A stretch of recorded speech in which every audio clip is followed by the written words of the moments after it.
Hey everybody, Mario here, otherwise known as Y2M on the interwebs, and welcome to another edition of the 52 Review. Alright, here's the comics I picked up for March 7th, 2012.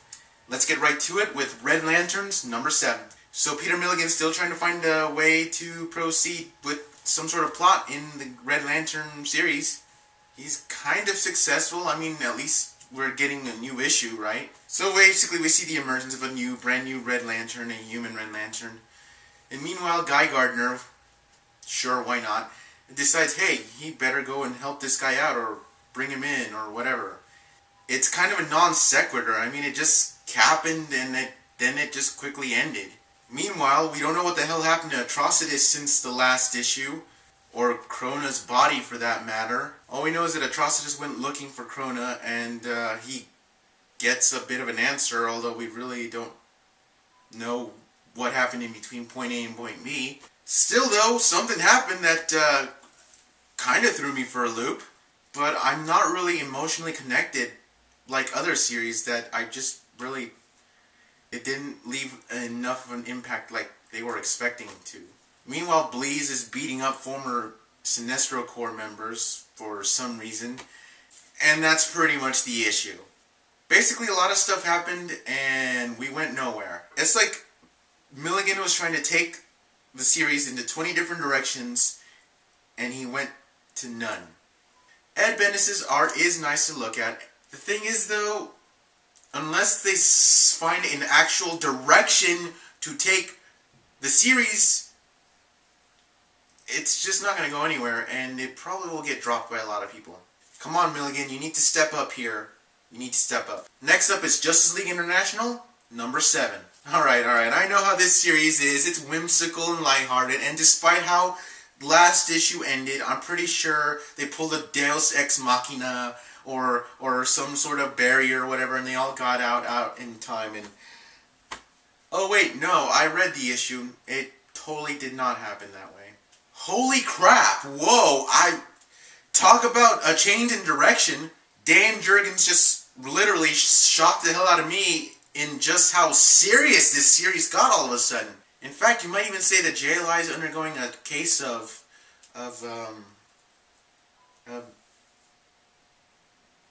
oh, thank you, subtitles. Yes, that's exactly the kind of case that JLI is going through right now.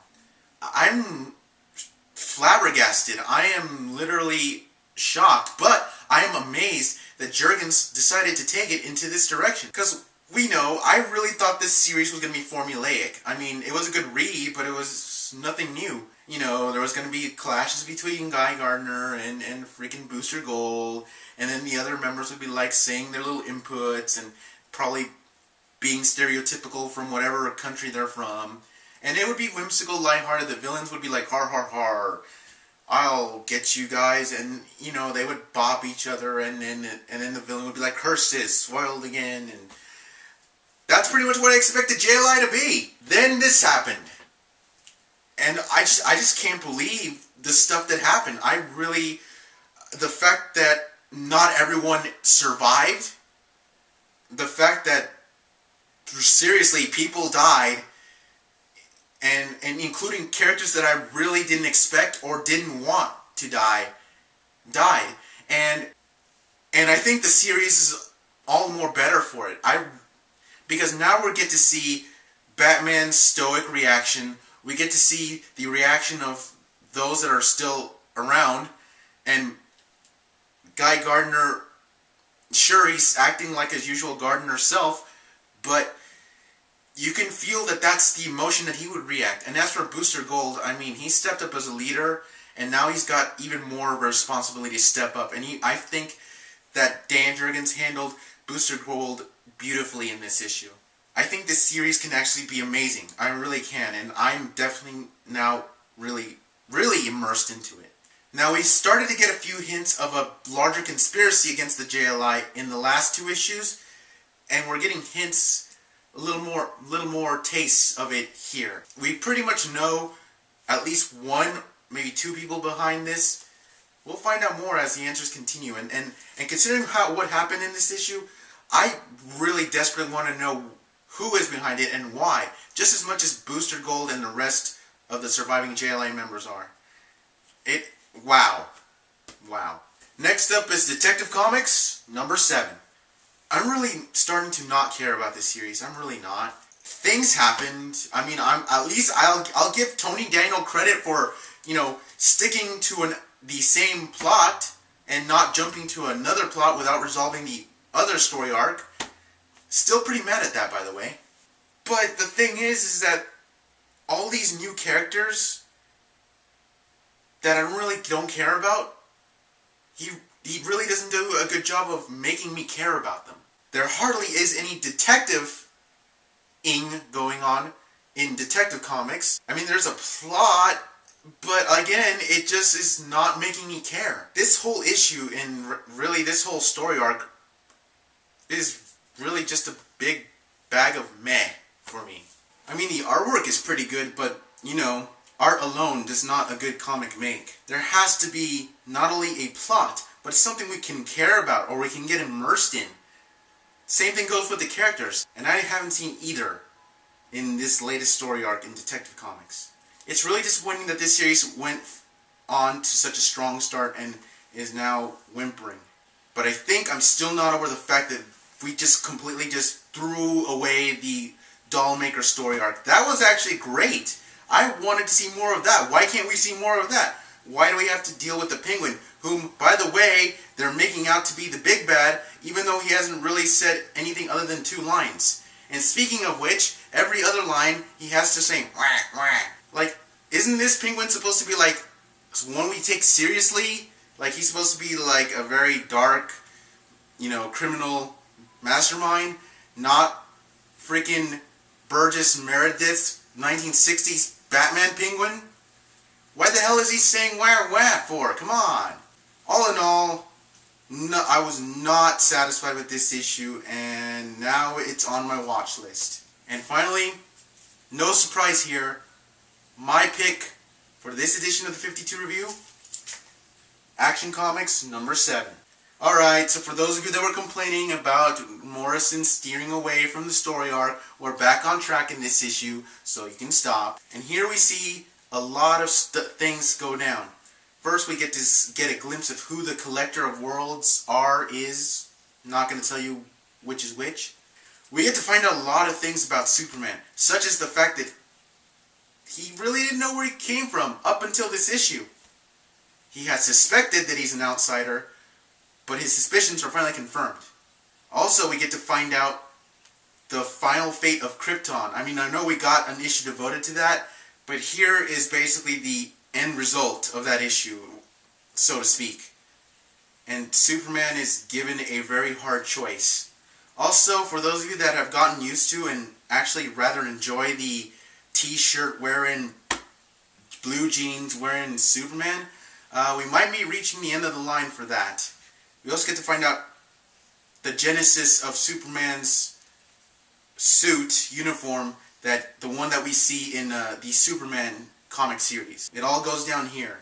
It's actually pretty nice. And just leave it to Grant Morrison to just deliver with such a storyline. We get to find out that Superman has his limits, but he tries to work around them. He's faced with an impossible choice right now, although he's probably going to step up. We get to see who the Collector are. I won't say. We get to see that. We get basically, this series has so far been a bunch of reveals and insight into Superman as a character.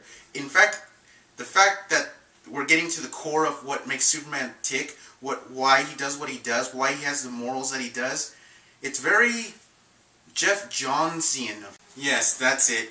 It's very Jeff Johnsian of him.